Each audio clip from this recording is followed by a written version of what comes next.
you have to pay the union to do everything. It's a very expensive thing to do, is actually run the production of the show. If you want to make a lot of money off of it, like it has to be more of a, like, you're expecting to make a lot of money the third or fourth year. We're in a great spot right now. I think that we are farther along. I also plan on this being your last show. The goal is to win his pro card, and then he never has to be worried about competing. Welcome back to episode 23, Business Brains Brawns. My name is Mike Crowson, and this is Taylor Moore. We got niggas out today, so it's just going to be us. And coming off the USA's, me being 5 weeks out, today we're going to talk a lot about, I think, the bodybuilding world and what's going on in it, and also just get some updates from Taylor and competitors and whatnot, what he's got going on. So, last week we spoke a lot about business, so if you haven't checked that one out, 22 is a banger between me and Nick. You got to go check that one out. But today I want to dive more into the actual sport itself, dude. So let's just start there. So You we're want like to recap halfway on through the USA's? season. Yeah, we're like halfway through the season, right? Now the big boys are coming out to play. The bodybuilders don't really play in the first half of the year, and now it's starting to pick up. And being at USA's had some really great showings, and it was really cool to see some of those high-level competitors come out to play on the bodybuilding side and the classic side. Still haven't seen a class as big as nationals, Nice. but the B class and C class this year at USA's was pretty good. In fact, B won the overall. Really?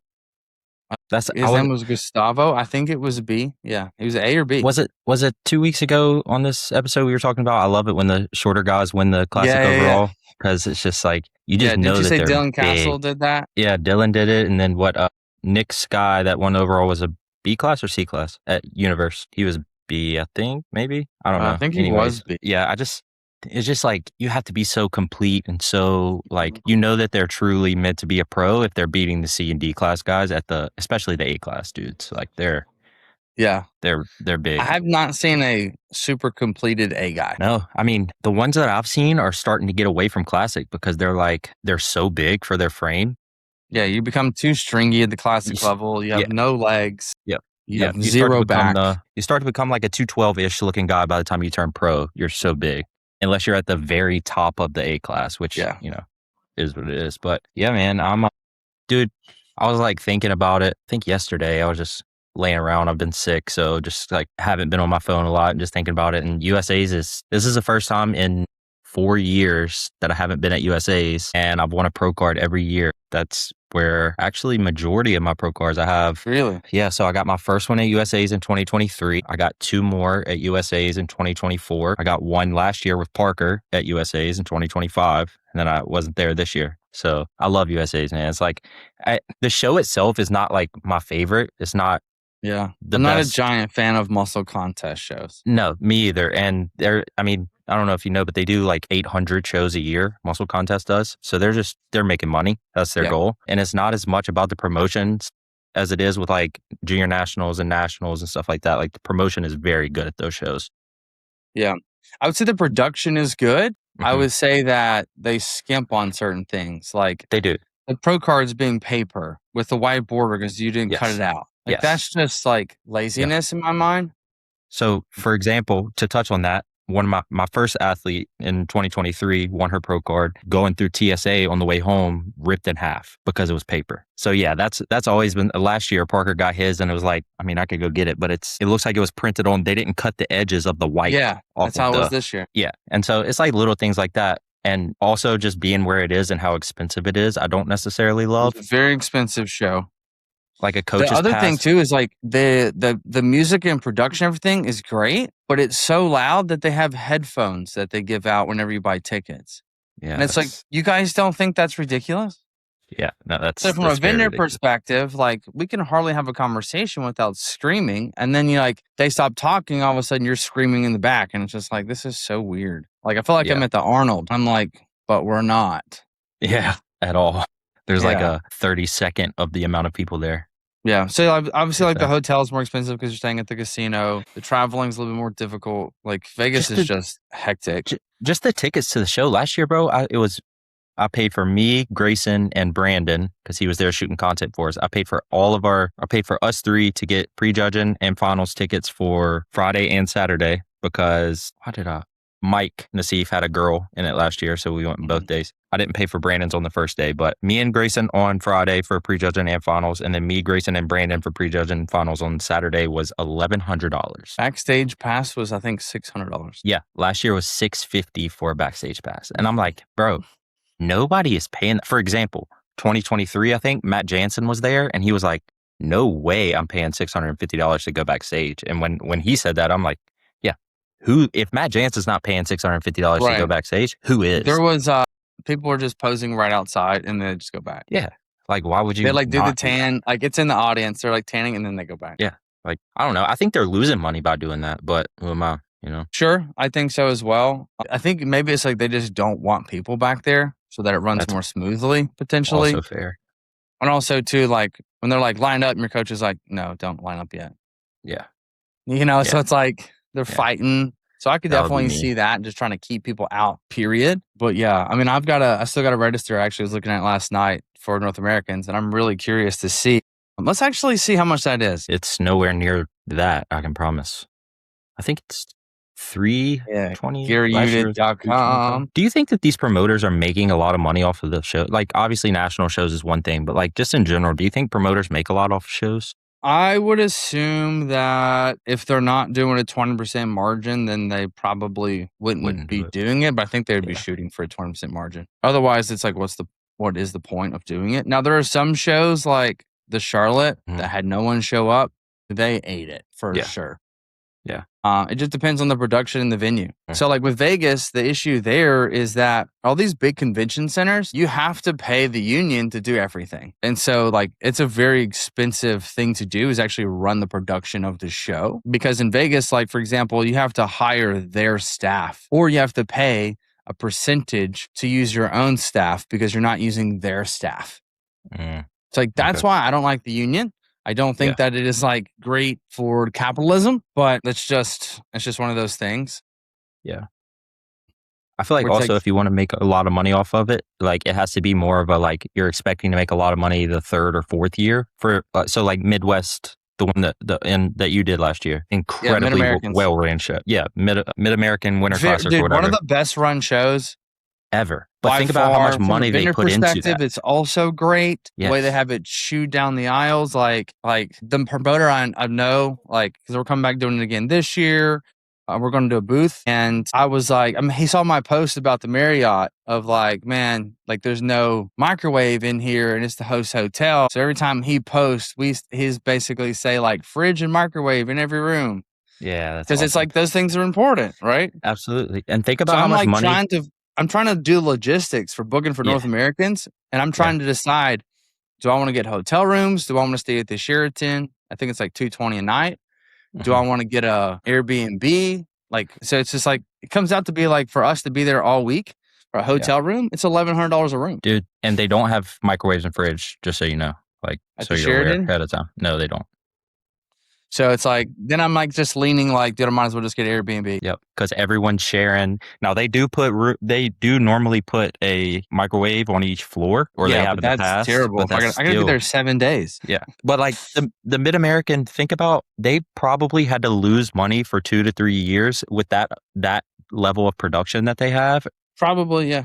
In order to draw in the crowd that they had like last year, for example, to finally be able to probably make money off of it, So I feel like if you're going into it with the right way, that would be how you would have to do it. And you have to like do a really good job. Yes. Otherwise people don't come back. Like one bad show ruins everything. And also too, like if the show runs until like your girls don't get off stage until 11 p.m., they're not coming back. I hate that. The only show that can get away with that is nationals. USA's, everybody was done both nights by like 7:30, 8 o'clock. Perfect. It was really nice from that perspective. Also, granted, Vegas, you can go eat at 3 a.m. wherever you want. Yeah. But in little town, Illinois, Bloomingdale, like the only thing we had open when we got off stage, because my wife was in bikini, was just Buffalo Wild Wings. Yeah. Yeah. The first nationals I ever went to was in 2021. We didn't leave there until 2 a.m. That sounds terrible. Yeah, it was absolutely horrible. I gotta get my NPC card number. I'm trying to think about where do I get it. Always just Google NPC card. I've already bought it. I just need to log in and get it. But because it should be good, right? For a year, right? Calendar year. That's stupid. Yep. I bought it for it to be used for 6 weeks. They get you, man. 125. They're going to get their 125 every year. That's trash. I don't think it's 125 anymore. I paid 155.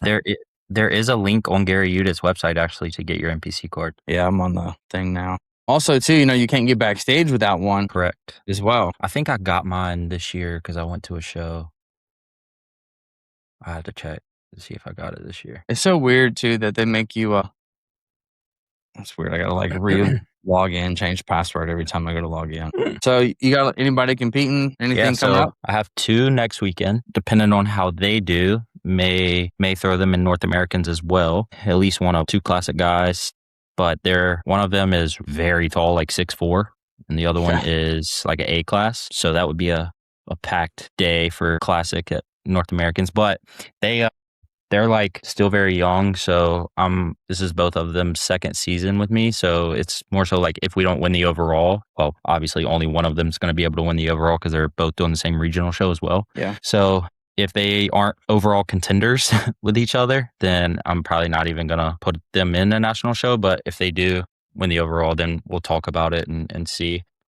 NPC membership is now $160 with an $8 service fee. It goes like $5 every year. I'm telling you, dude, when I first started it in 2020, it was $125, and it's just been another $5 every year. I'm pretty sure that I paid like $65 or something like that in like 2009 when I did my first show. Yeah, probably.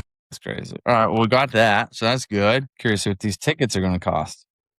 Tickets what we plan on doing is I want to try to throw like a little shindig, a little like big party dinner for everybody that's going to be there. That's a friend or client of ours coming out to support. So we're gonna have some fun. You know what I mean? Because I'm hoping this is the last show I ever do. Yeah. Qualifying event. What would I put in here? Nationals or December 6th. I guess I did. Well, I didn't place top 10 at nationals. Oh, you could put. Yeah, you could put the Midwest. December 6th Mid-American class. The entry fee is $325 per class for North America. So let's talk about that. So plan on doing open. Yep. Right. Plan on doing Masters 35 plus and Classic Class C. What are your thoughts on doing the actual bodybuilding? Like, is it something we should actually do? I know I've been kind of saying I was going to do it, but what are your thoughts? So this is the way I see it. I think that you have that, like what we call classic now, but like from a master's perspective, that bodybuilding look. So just so everyone would know, your stage weight for classic has to be 209, which would make you a heavyweight. So it really just depends. Like I also plan on this being your last show. Like that's the goal. And just so everyone knows, like as a coach, I don't want it to be like, oh, this is going to be your last show. Like you're done competing after this. It's Mike's been competing. This will be his 16th show. So the goal is to win his pro card, and then he never has to worry about, or never is going to be worried about competing again, and, focus on business and family and everything else. So it's really like, in my opinion, if we're going to do bodybuilding, I think we obviously go into that with no expectations. Yeah. I think we can hold our own for sure. In a master's bodybuilding class, there's no reason in the world we can't get let's pull up. I never even really pay attention to NPC. So I think also too, I think you have to win the Masters overall. I think both of these shows, you have to win the overall in Masters. Do you? I think so. I'm not sure, but I thought that's what I saw. So I got it pulled up right here for pro cards. So this is $1,000 and $1,014 plus the $168. Signing my life away here. We're paying right now, baby. We're in it. So let's do it then. For classic physique, 35 and over, 40 and over, 45 and over, 50 and over, 55 and over, 60 and over, and open class winners get their pro card. Open class winners. Okay. So that means I just had to win the class. Doesn't say overall. Correct. And then men's bodybuilding is top 4 overall in 35 and over and open. So explain that. So basically, we have all of the weight classes in bodybuilding. So the class winner from each class will go to the overall. Whoever the top 4 out of the overall are, get their pro card. So like, what are there? Wow. So winning your class doesn't do it. Nope. Which means how many classes are there? 6 or 7? There's, let's see, bantamweight, lightweight. Wait, is that for open or masters too? Both. Okay. So for example, that would mean like, let's say I win C and then there's A, B, C, D. Well, there's 4 right there. This is bodybuilding. Okay. So Sorry. it's Classic is class winner, and then bodybuilding is top 4 overall. So it would be, okay. And there's what, six classes? I think it's 6. So bantamweight, lightweight, middleweight, light heavy, welter, light heavy, middle, light heavy, heavy, super heavy. So 7. Okay. Right? Yeah. Yeah. Which realistically means light heavy, heavy, super heavy, and whoever the freak out of the others are. Basically, is what that means. Yeah. Occasionally, you'll get a 5'2" middleweight who's stacked. Yeah, just ridiculous. All right, we're registered, man. They just took $1,300 of my dollars. Woo. Well, we're in it now. So, Classic Physique Master C, Masters 35, Heavyweight Bodybuilding, Open Classic C. So, basically, we got 3 runs at it. Gonna make it happen. I will say, I'm on your opinion because I'm thinking I'm always biased, right, as everybody is. So, what are your thoughts on our conditioning here at, let's just say now 5 weeks out, comparison to where we at last show? You want to pull up pictures and kind of do like an analysis? Let's do that. Give me a second here. Let me pull that up because I'll have to pull them from my phone here. I can just start spitting a little bit. I mean, obviously, it was the same kind of thing last year. Your front side was like peeled, and then it took a little bit longer for your backside to come in. I think it's going to be much quicker this time, like front side being ready, time for backside to come in because you have a lot more maturity or not maturity, but density on your backside. So we're going to see that backside come in, but we're still kind of playing that same game of front side is definitely going to be in just because of how developed your quads and your abs stay lean all the time. So like your midsections was lean, like mid off season, your midsection looked like you could just lose some water and you would have been ready. So your midsection and your quads come in very easily. So now we're just playing that game of like making sure we don't lose any of the front half while making sure that the back half comes in. And like last year, what was it? Like it was really like peak week before we saw, or 1 or 2 weeks out before we saw your back half like actually come in, wasn't it? Yeah. Yeah. So, I mean, I think that we're in a great spot right now. I think that we are farther along or we are more ahead of schedule for sure than we were last year. And I agree with that. It's like, I don't want to use last year too much as a comparison. I mean, obviously you have to, but like also at the same time, last year was like quite literally just for fun. Like right. There was no plan on doing a prep whatsoever until, what was it, 6 weeks out of Lead Summit? Yeah. So technically we got ready for the show in, I think, 14 total weeks. Yeah. But really, we were just pushing for Lead Summit. Yeah. So we were basically, you did that bet with Brad, done. And it was like $1,000 to whoever was the leanest by Lead Summit. So we started working together. Really like 4 out of those 6 to 8 weeks, whatever it was leading up to it, was just like recomping and letting your body fill back out because you hadn't been bodybuilding for a while. You hadn't been on PEDs, that type of stuff. So it's hard to use last year as a comparison but it also is good to see like where were we, because our final package was incredible, in my opinion, at nationals. And if we can match that look or just better with more size, which we know we're going to have more size, I think that we are like golden. So, like just getting your backside to come in. We have the weight cap to play with this year. I think we're 11 pounds off from the weight cap right now. So that's not going to be an issue. We're still, I was 220 this morning after 8 hours of sleep. Yeah. So 5 weeks from today will be 1 day out. So we're 5 weeks and 1 day out. Still plenty of time, especially with how lean you get, how quick you get lean. We just brought in, the hardeners last week. So we still have a lot to play with. Food still isn't incredibly low. Let me pull up your thing real quick so I can kind of give people some numbers. So basically I need something from like November 1st. Yes. I'm also trying to like visually see, okay, where am I at comparison to here to my leanness now? And it's like, because like part of me thinks I'm like 3 weeks out lean comparison to last year. Yes. So 2 weeks ahead of schedule when it comes to actual being the leanness. Right now we are still doing, low days are still 2855 calories, which is quite a bit. High days are almost 3,700 calories. So low days are 290 protein, 295 carb, 57 fats. High days are 280 protein, 465 carb, 75 fats. So like still a lot of room to play with there. In all honesty, like we could, there's a lot we could pull from. Let's see. We used a sheet last year, right? Not the same sheet.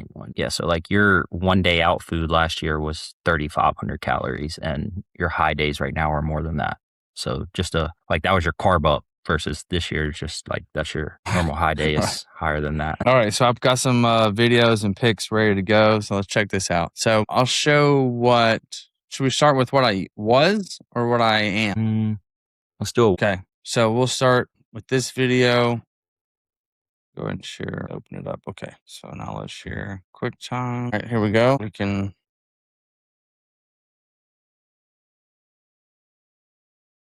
Sweet. Okay. Here we go. So this was 5 weeks out last year. Mm-hmm. This was, and as a matter of fact, when was Lead Summit last year? Lead Summit was in October. So this is like 4 weeks after. This is like November, I think, 1st. Okay. So it was like maybe 6 weeks after.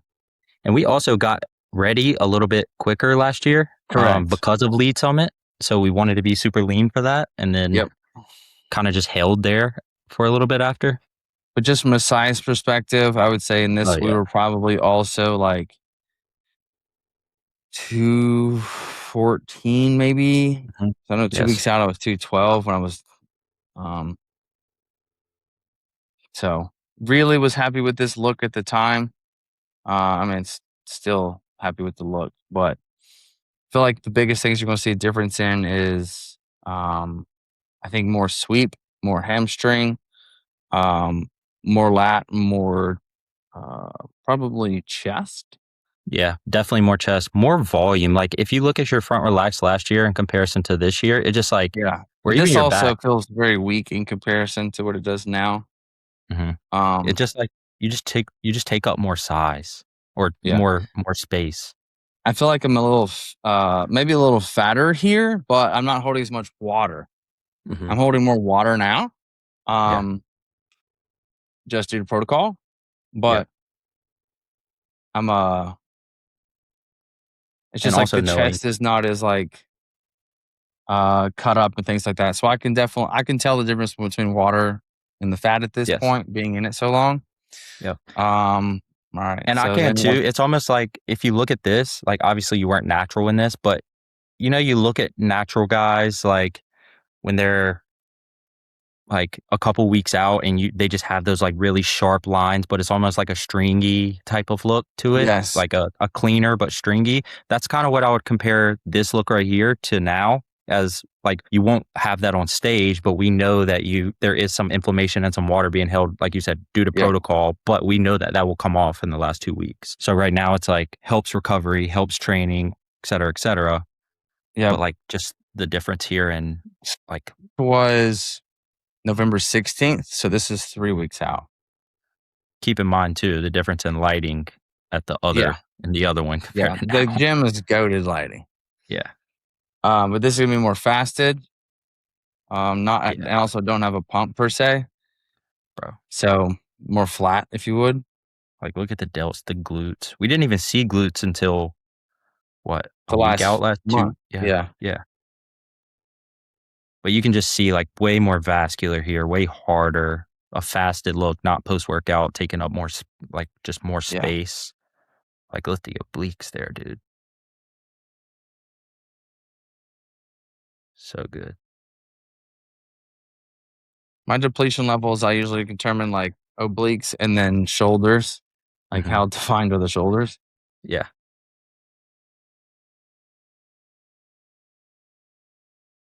And so like we can see here, like obviously there's some more to come off the lower back, some more to come off the glutes and hamstrings. But again, front side is like very, very close. And then we just play that kind of balanced game of like, okay, we dig it down, we fill it back up, dig it down, fill it back up. So right now, for those listening, we're doing basically 3 low days, 1 high day, and then 2 low days, 1 high day.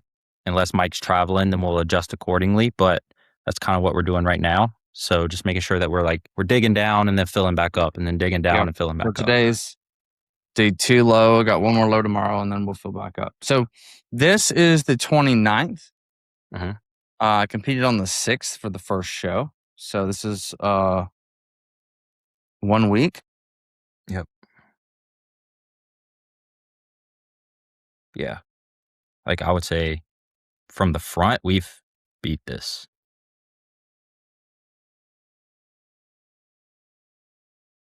Fairly depleted too. as we go into peak week. See, like your glutes and hams are more in right now in that last video. That they haven't seen yet. Yeah. Yeah, that's all I know. It's like, oh, we're on a different. It's different this year because I have more glutes. Now, granted, I am posing a little bit different.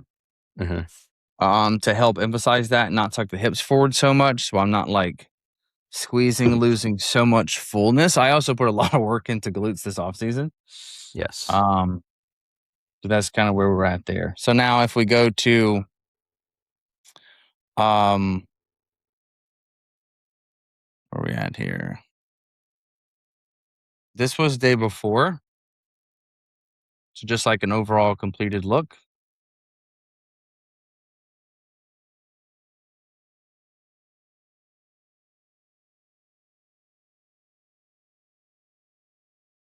So the last video was 1 week out. This was day before. Yeah, this is the 5th. I competed on the 6th. Look how much the look changed in a week. Isn't that wild?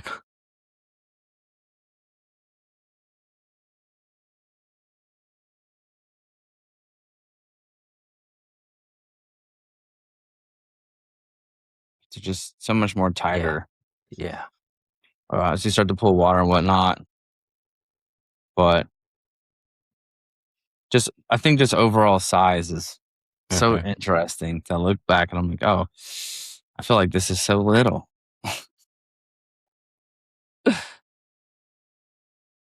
Yeah, this is.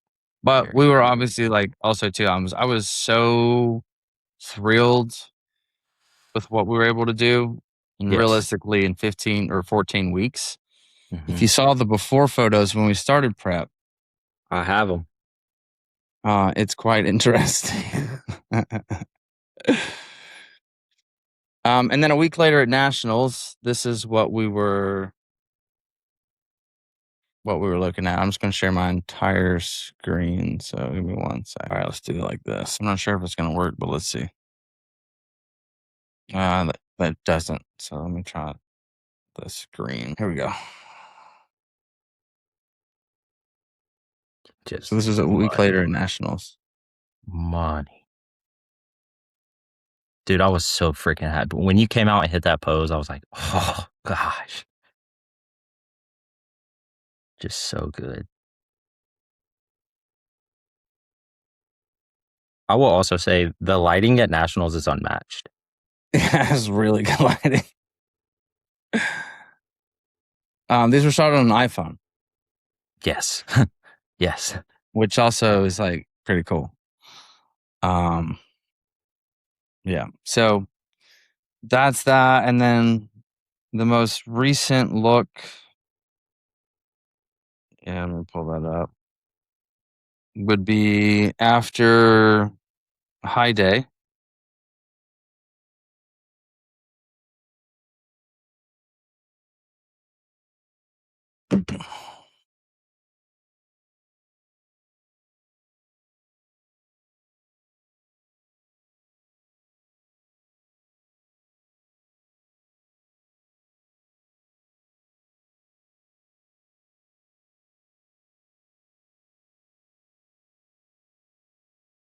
Just more space, like the adductors,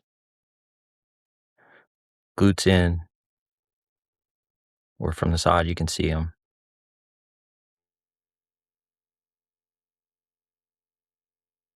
Yeah, I am really curious to see something like. I'm just going to compare like this.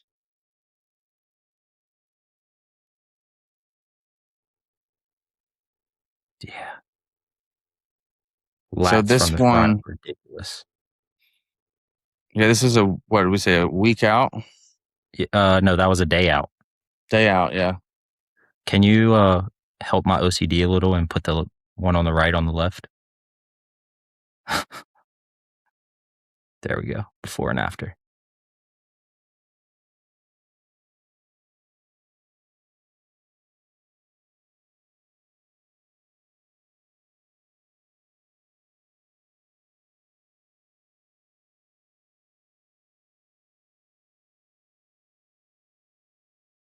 Oh yeah. Pause the the front lats beside each other.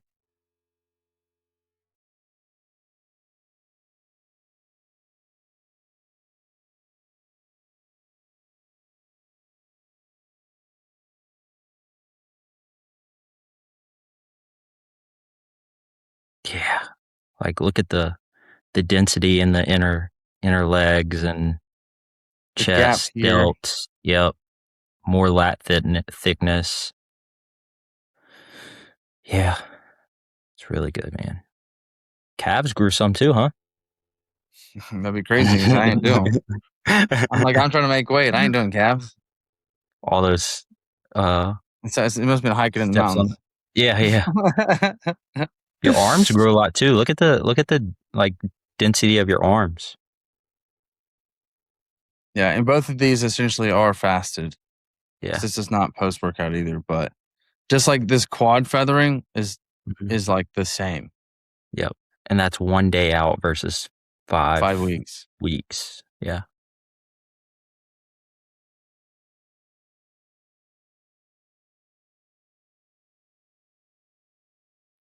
But here is like a bigger difference more than anything. Mm-hmm.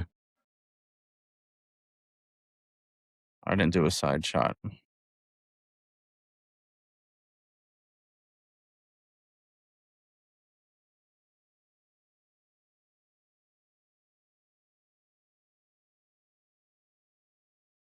Just like more sweep, more hamstring. Yep. More adductor, more glute.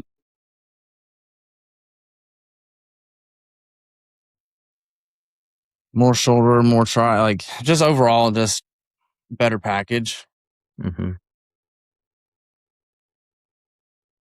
I think when it's all said and done, we'll probably be, what were we? Show 1, we were 203 the morning off last year. Because I remember we weighed in at 207. Yeah, we just walked in with clothes on at 207. Yeah, and then that was when they were like, would they height you shorter? Oh yeah, I kind of just went in there and just like stood there, like my back was a little sunk down a little bit, and they're like, 5'9.5", and I was like, what? I was like, dude, that's not right. I was like, let me stretch. And I was like, ugh. What I didn't want to do is come in at like the bigger height. Yeah. Which is like break the 5'11", because I am 5'11", except when I deplete, I shrink. So I like stretch it out, and they're like 5'10.5". I was like, whew, okay. So then cap was 209. Yeah. Yeah. And then, so I think this year we're going to be, when it's all said and done, after we load back up, probably 10 pounds heavier. I think so. 6 to 10 pounds heavier. I think so for sure. You are also someone, last year at least, when we loaded, you didn't gain much weight. You just stayed the same and got much better. So well, every time we ate, we didn't do a lot of fats, right? For nationals, I mean, arguably better look. And we had a high, the fats on Friday were what, 15? Yeah, 15. I mean, we ate 2 ounces of meat, 2 to 3 ounces of chicken, and then we did 5 grams of coconut oil and like 1 meal and 1 boiled egg. Yep. Yep. With 300 grams of rice. And you were basically like, so to explain that to people, like basically what happens is when peaking, we added potassium salt, which is going to do 2 things. It's going to pull water into the muscle subcutaneously, but it's also going to flush water subcutaneous, or it's also going to flush subcutaneous water. So we added the potassium salt when we were peaking, also pulled water back. So essentially what's happening is the reason you're not losing weight or gaining weight is because you are flushing that water, which is getting you drier, but you're also bringing in carbs that are filling out the muscle, pushing the muscle against the skin, making you look harder, drier, etc. So you're really just like, it's the same concept as like people when someone's like recomping, for example, they'll be losing fat but building muscle at the same time, therefore the scale is not moving. So basically what you were doing was losing the sub-Q water but bringing in the glycogen to fill out and get harder and drier. So therefore scale weight was just basically staying the same and the look was getting better. But that's why it's so important when peaking too, to like real time see things as they're happening and be able to like have that, like basically as a coach, trust your eyes and trust the visuals. Cause like last year we didn't, I mean, I use like a peaking sheet and stuff like that I have in the past with people, but now it's more so like we never did any of that. I don't even think we wrote down most of the meals we were doing when we were peaking last year. It was just like, hey, just do this. The only thing we did was like, what did we do on Thursday and then what we do on Friday? Yeah. But I can tell you, I mean, for the most part, it was like, you're like, how much salt are you doing? I was like, 2 cranks normally. And you're like, okay, go to 3 on this meal. Or potassium, do, an 1/8. What do we do? I think potassium, we were doing maybe it was a 4th, and we're doing an 1/8 on salt. I can't remember. We did an 1/8 up until 2 days. No, an 1/8 up until 1 day out. And then Friday and Saturday, we did a 1/4 with meals 1, 3, and 5. And the reason behind that is because like you have to spike potassium. So in order to cause that flushing effect, you can't have a constant of potassium throughout the day. So it's called potassium pulsing. Credit to Dom Kuzo on this. He's taught me a lot about that. So basically you're pulsing potassium with every other meal. So meals 1, 3, and 5, we would do a 1/4. And that spike in potassium levels causes your aldosterone. It basically causes you to, I don't want to get too sciencey for everyone, but basically it causes you, like I said, flush water, and it also pulls it in subcutaneously or from subcutaneous into the muscle and just causes a fuller, since I started using potassium salt too, with a lot of people, I don't even use as many diuretics, if any, anymore. All right, I bet. Yeah, so the potassium thing I think was really game changing for us because we did like still 3/4 water, 3/4 a gallon. Yeah, we Friday. Still did a lot of water. We didn't really pull, but we didn't have like every meal because we didn't have the fats. This is what I think for everybody's different, right? I personally think because we didn't have the fats, we continue to get drier and drier and drier. For some reason, whenever I eat fat, I like get kind of like watery, full, but it seems a tad watery. And so I think like if we're going to do anything that's going to be like a big fat related, even though it doesn't even matter at that point, would be like the last meal before going on stage. But there's also that balance of losing that dry hardness to come in a tad more fuller. So it's just the thing about what I liked about what we did, because like the first show that we did together, we were having all the fats in the meals, and it was like meal 4, and I usually do 5 a day. And meal 4, I called you, and it was like, it's still like 9 o'clock, and I was supposed to eat again. I was like, man, I'll be honest with you, I just don't think I need to eat. You're like, well, if you don't think so, and you're like, I trust your judgment. And I had like 2 rice cakes and that was it, and just went to bed. Woke up spot on, little dry, or little need to be more full. And it's like, cool. So now we can fill up. I feel like a lot of people do like the load up on like Wednesday, Thursday, and then pull water while they have peak fullness, while they still have water in the system, and then go down. Versus, I don't think we have a problem filling up. And so that also allows us to have more water in. So, but yeah, that was essentially how we peaked out. And hoping we can do it all over again. Absolutely. So, kind of a rinse and repeat. I think a lot of people just overthink peaking. Like, sure, there's a lot that goes into it, but if you just trust your own judgment, and especially working with someone like you who's done this for so long, just trust your judgment, trust my own judgment and what I'm seeing in front of me. It's like, it's kind of just do more of the same and do what you know works and let it ride. That's it. Well, dude, man, I appreciate you coming through that and explaining all that with us, man. And for all those listening, I trust Taylor. I work with a lot of coaches. If you're looking for somebody good, I think he's a good person to come to make it happen, and does it in a safe way, which is I also appreciate more than anything. Because there's many times I'm like, we can do this. He's like, no, this is good enough. I'm like, okay, fine. Yeah. Well, cool. So, dude, I appreciate you coming on here, man. I know you got of course, just getting over the sickness. You got the little one, and dude, it was fun to go back down memory lane here. I'm ready to continue to rock and roll. So, absolutely, man. I'm ready for it too, and we can do more of this as we get closer too. Yeah, for sure. And if you haven't got your North American tickets, you want to come out and support your boy, let's go. Yeah. So let's do it. Have a big party. Appreciate y'all. See y'all next week. Peace. We can make it happen. That would be awesome.